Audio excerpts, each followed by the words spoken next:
14. L'Assemblée a adopté. Monsieur le rapporteur, veuillez procéder à la lecture des dispositions relatives à l'équilibre des ressources et des charges. Dispositions relatives à l'équilibre des ressources et des charges. Articles 12 et 13. Le vote a démarré. Je mets aux voix.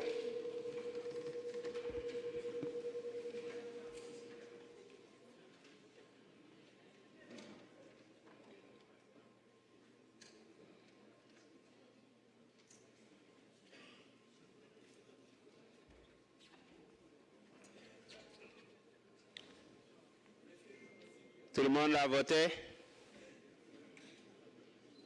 Le vote est terminé. Sur 165, nous avons enregistré 153 participations, 139 ont voté pour, contre 0, abstention 14. L'Assemblée a adopté. Monsieur le rapporteur général, veuillez procéder à la lecture des dispositions relatives au crédit des programmes et des dotations. Dispositions relatives au crédit des programmes et des dotations. De l'article 14 à l'article 18. Merci beaucoup. Je mets aux voix. Donc le vote a commencé.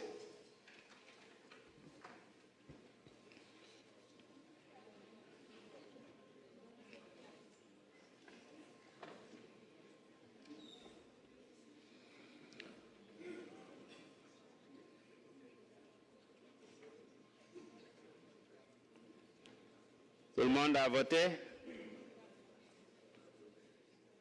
Le vote est terminé.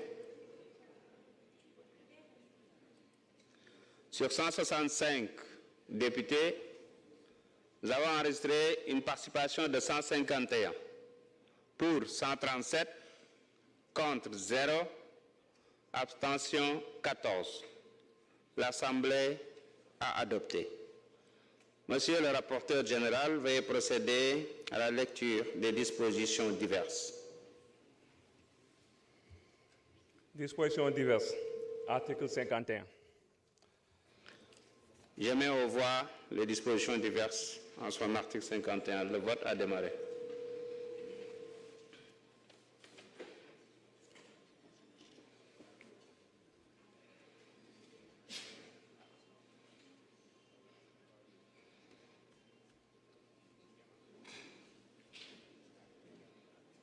Tout le monde a voté?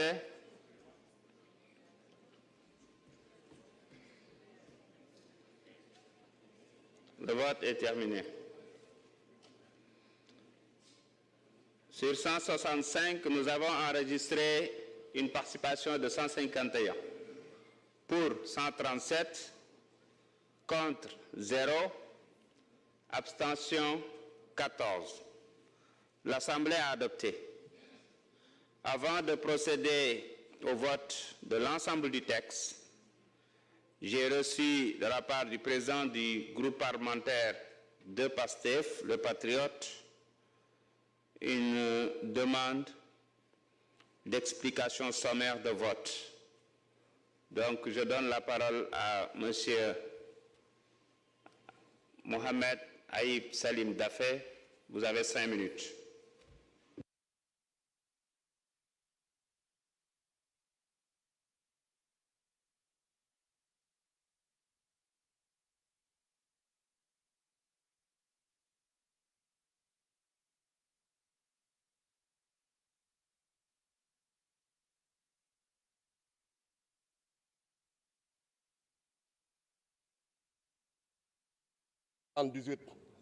Micro. Voilà. Conformément à l'article 78 du règlement intérieur, j'ai soumis une explication sommaire de vote pour revenir un peu sur le sens et la signification du vote, de notre vote pour et du groupe parlementaire PASTEF les Patriotes. Et ainsi, nous constatons que ce vote pour dépasse le cadre du groupe parlementaire, puisque le groupe parlementaire est constitué de 130 députés et nous avons un vote qui dépasse largement les 130 députés. Je constate avec plaisir qu'aucun député n'a voté contre le projet de loi de finances. Il y a eu bien sûr quelques abstentions de circonstances, c'est normal. Pour l'opposition, il faut bien qu'ils marquent leur territoire.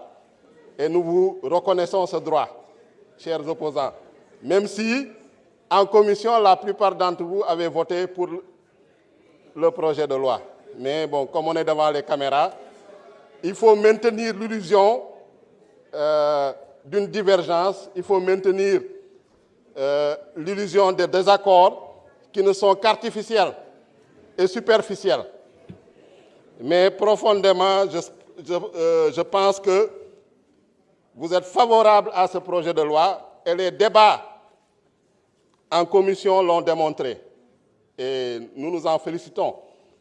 Et en commission, durant, en tout cas, pour la LFI 2025, nous avons constaté quand même une bonne participation, un débat courtois, un débat cordial, avec aussi bien les membres du groupe Takku Wallu et les non-inscrits. Tout à l'heure, effectivement, j'ai cité nommément mon collègue Abdou Mbow pour dire qu'il s'était abstenu lors du vote hier. C'est une erreur, je m'en excuse. Tu ne t'es pas abstenu, il ne s'est pas abstenu, il était absent. Comme d'habitude, il n'était pas là. Donc c'est une méprise. Effectivement, j'ai cru qu'il était là, mais il n'était présent qu'à 2 séances de commission. Bon, son calendrier était lourdement chargé, sûrement, comme d'habitude. Et en séance plénière, même, il est là, présent, pour apporter la réplique. Effectivement, c'est ça la démocratie. Même si on est minoritaire, on doit accepter les désaccords, on doit accepter la contradiction. Et nous nous en félicitons. Mais c'était pour dire vraiment, féliciter le gouvernement, le président de la République, le Premier ministre, par rapport à cette loi de finances rectificative. Parce qu'en 2023, nous, c'est la première fois, lors de la 14e législature, nous n'avons pas, en tout cas, on ne nous a pas soumis de loi de finances rectificative.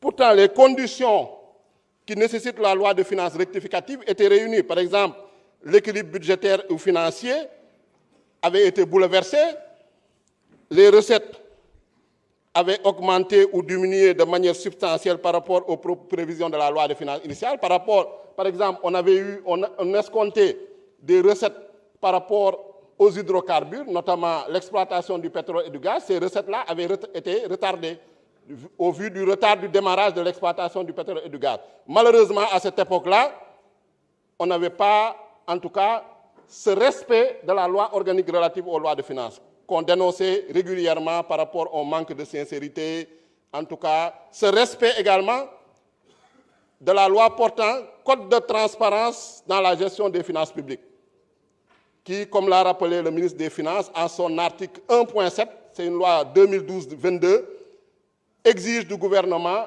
d'un nouveau président, quand il est installé, de faire une revue des finances publiques. C'est ça, en fait, qui a nécessité l'audit des finances publiques que le gouvernement a fait et qu'il a publié en toute transparence, en attendant, bien sûr, que la Cour des comptes donne son avis. On a reproché au ministre des Finances et du Budget de n'avoir pas soumis la loi de finances rectificative précocement. Mais le ministre des Finances et du Budget, je vous rappelle, s'était présenté pour le débat d'orientation budgétaire. Il avait été chassé comme un malpropre à l'époque par Abdou Mbow et son groupe parlementaire. Donc, en violation de l'article 3 du règlement intérieur. Donc, comment il va présenter une loi de finances rectificative dans ces conditions? C'est impossible, reconnaissons-le. Donc, monsieur le ministre, nous vous félicitons. Merci beaucoup.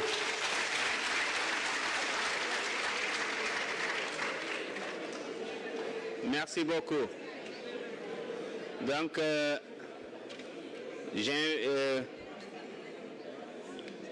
je mets au voix l'ensemble du texte. Mes chers collègues, le vote a démarré.